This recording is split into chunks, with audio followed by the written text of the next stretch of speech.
Hello aspirants, myself Syed Rasool, Faculty of History. I am teaching at Ekam AS Academy.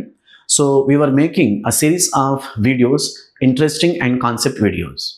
In this video, let me explain one of the important topics for all competitive exams, especially GS prelims and mains, including optional history, UPSC, and even also important for Group 1 services, Group 2 services, that is Doctrine of Lapse. ఈ Doctrine of Lapse అనే topic మనకు ఎక్కడ ఉంటుందంటే modern Indian హిస్టరీలో the expansion of British లేదా British conquest అనే ఒక టాపిక్లో సబ్ టాపిక్ అన్నట్టు, that is doctrine of lapse. So మనం డాక్ట్రిన్ ఆఫ్ ల్యాప్స్ను దత్త సంక్రమణ సిద్ధాంతం అంటాం. రైట్. సో మళ్ళీ ఏంటి దత్త సంక్రమణ సిద్ధాంతం? దత్త సంక్రమణ సిద్ధాంతం గురించి తెలుసుకునే ముందు రాజ్య సంక్రమణ సిద్ధాంతాన్ని ఎవరు ప్రవేశపెట్టారు? డల్హౌసీ. ఫెంటాస్టిక్. రాజ్యసంఘ సిద్ధాంతాన్ని ఎవరు ప్రవేశపెట్టారు అన్నప్పుడు జనరల్గా strictly speaking Lord Dalhousie was not introduced doctrine of lapse. Then who introduced doctrine of lapse అన్నప్పుడు, so before Dalhousie we found doctrine of lapse. According to one source, doctrine of lapse was introduced by William Bentinck, but like no manaku evidences levu. But oka source em cheptundante doctrine of lapse ni evaru introduce chesarante William Bentinck కాలం నుంచి ఉందని చెప్తాం. కానీ ఈయన కాలంలో lord Dalhousie అంటే 1848 నుంచి 1850 వరకు ఈయన గవర్నర్ జనరల్గా, కంపెనీ యొక్క గవర్నర్ జనరల్గా పనిచేయడం జరిగింది. ఈయన కాలంలో ఈ రాజ్య సంక్రమణ సిద్ధాంతం లేదా దత్త సంక్రమణ సిద్ధాంతాన్ని భయంకరంగా పాపులర్ చేసుకోవడం జరిగింది. మనకు వారసత్వం గురించి ఐడియా ఉండాలి. So can anyone what is mean by law of succession? మనం ఏన్షియంట్లో భాగంగా రాసుకున్నాం. చెప్పండి, వారసత్వం. ఆ లా ఆఫ్ సక్సెషన్ వారసత్వం అంటాం. రైట్. చలో. సో వారసత్వము అంటే మనకు ఎస్పెషల్ లైక్ హైందవంలో ఒక రాజు చనిపోతే రాజు యొక్క పెద్ద కుమారుడు రాజు కావడం జరుగుతుంది. మనం హెరిడిటరీ అంటాం. ఒకవేళ రాజుకు కొడుకు లేనట్లయితే కేవలం కుమార్తెలు మాత్రమే ఉన్నారనుకుందాం. ఇలాంటి పరిస్థితుల్లో ధర్మశాస్త్రాలు ఏమైనా ప్రిస్క్రైబ్ చేశాయంటే రాజు దత్తత తీసుకోవచ్చు అని చెప్పారు. సో అడాప్షన్ అంటాం మనం ఇంగ్లీష్లో. అడాప్టెడ్ సన్ అంటాం.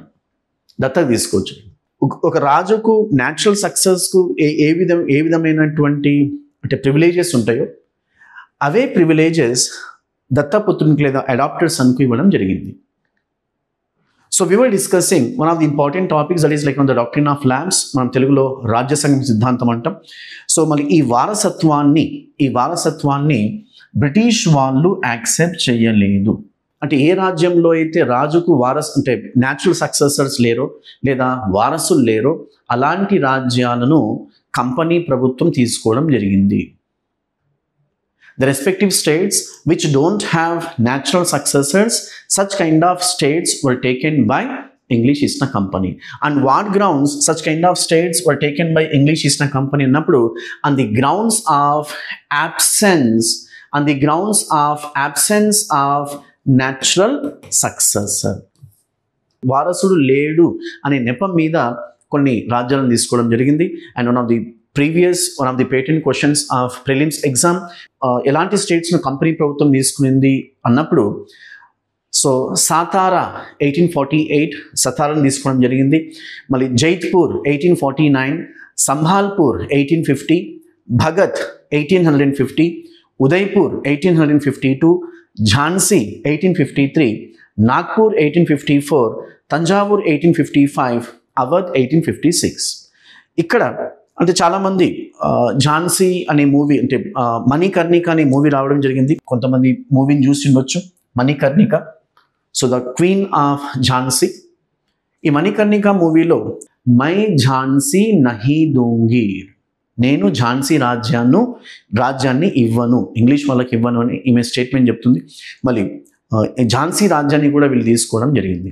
So it was lord Dalhousie who annexed the respective territories, the respective Indian kingdoms into English Empire, and this is how he was responsible for expansion of company's territories. That is the reason historians branded Dalhousie as company's Aurangzeb. Historians prefer to call Lord Dalhousie as Company's Aurangzeb. ఎవరైతే ఈ వీడియోని watch చేస్తున్నారో, let me pose a question for you people. Which Governor General popularly called as Company's Akbar? I repeat the question. Which Governor General popularly called as Company's Akbar? So please do comment in comment section. Now, so as I was telling, like, the few might have watched a movie called Jhansi. So Jhansi ki Rani లేదా Manikarnika మూవీలో Jhansi episode చూసినట్లయితే the ruler of Jhansi by name Gangadhara Rao, and his queen happened to be Manikarnika,